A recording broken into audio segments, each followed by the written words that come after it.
Mathis, and I'm here to talk about my project that I've done on information integration theory.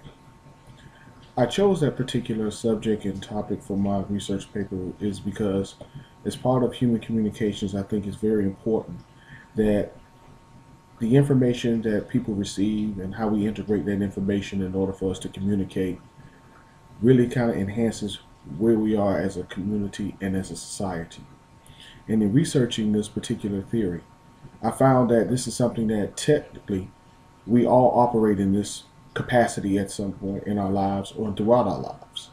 Because the more information that we gather about things, the more information that we gather about certain particular cultures or societies or persons or situations, we tend to integrate that information, and that in turn allows us to formulate what we like to call attitudes or values or concepts about a particular group of individuals or persons.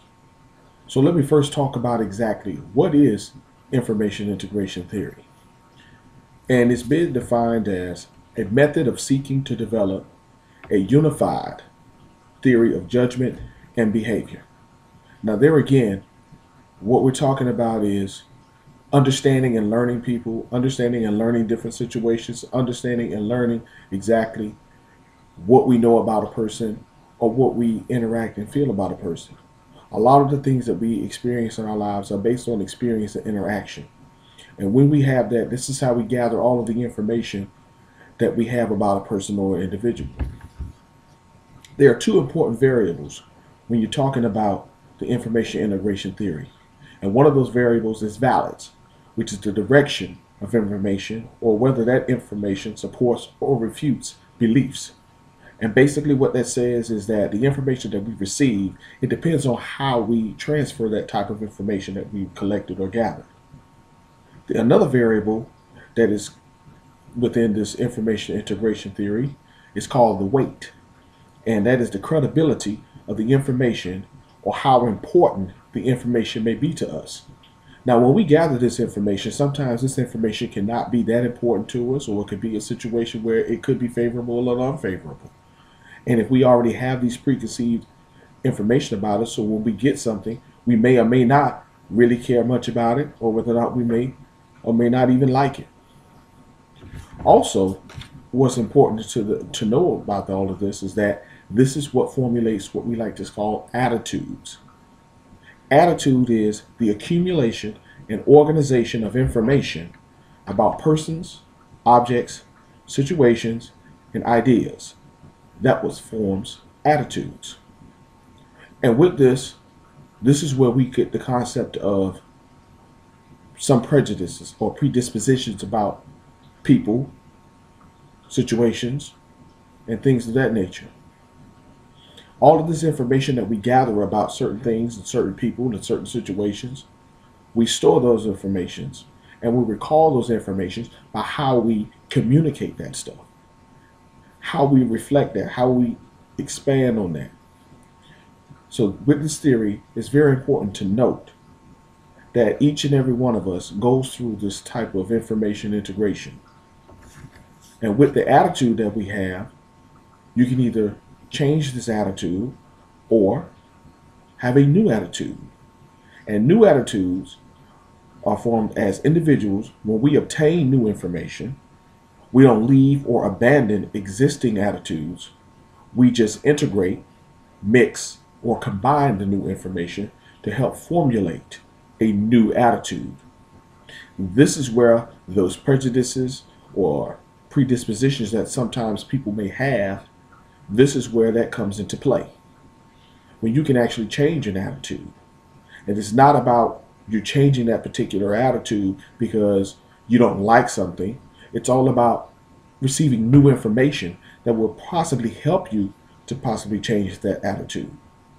And once again, this is the way we take in this information, and this is the way we integrate this information outward. Also, when I was talking about attitudes and having a new attitude, you can also change your attitude.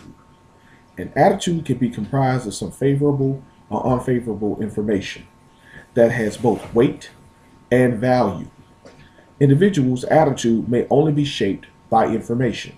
that they can recall. This is what information integration theory can offer to create attitude change.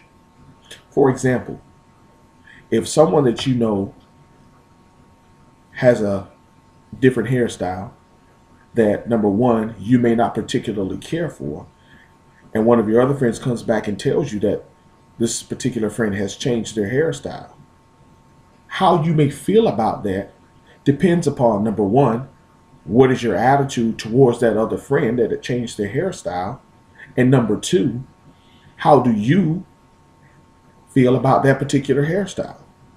So your attitude towards all of that information that you had just received about that friend is going to all be dependent on those two factors.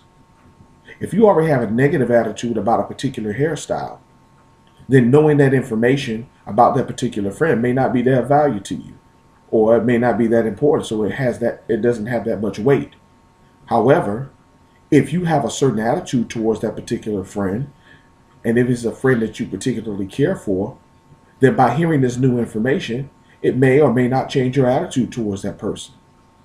And when you see that person, it may or may not change your attitude about that particular hairstyle. So there again, this is where we're talking about developing attitudes and having a new attitude and possibly changing your attitude based on information that you are given. And also it goes into the fact of having information now that you've already had, and now you're receiving new information. And so with you receiving this new information with maybe some beliefs or ideals that you already had preconceived, this will then in turn allow you to take in this information, integrate it, and go outward with it. Now, the way you respond to that particular friend who came to give you this new information goes back, and it all depends on whether or not, once again, you like that particular hairstyle or you like that particular friend. So with all of that, this is where I'm talking about when I say that we all experience this information integration theory in our daily and everyday lives. Also, the application of the integration information theory through consciousness basically says also this. This theory can tell you what consciousness is and how it can be measured. It takes consciousness and corresponds it to a system to integrate information. So within your consciousness, you understand and you already know exactly what it is and what it takes in order for you to convey that even in your consciousness. I really take heart to this particular theory because I do understand and know that, within the society, within this world, people already have preconceived ideas. Sometimes I think outside external forces kind of helps to develop those attitudes and ideas, such as the media, such as the internet, such as, people's personal experiences. So with all of that, you take in information, you already have a preconceived idea about this information, and then you tend to want to convey that information outward. Again, this theory was very thought-provoking for myself. This is one of the reasons why I actually chose that particular theory to do my research on. And I found it very entertaining to understand and see exactly how we all integrate information in our daily lives and how it is also conveyed within human communications. Again, I hope that you learned a lot from my presentation in regards to information integration theory. And I pray Godspeed to each and every one of you listening to this message. Thank you and have a good day.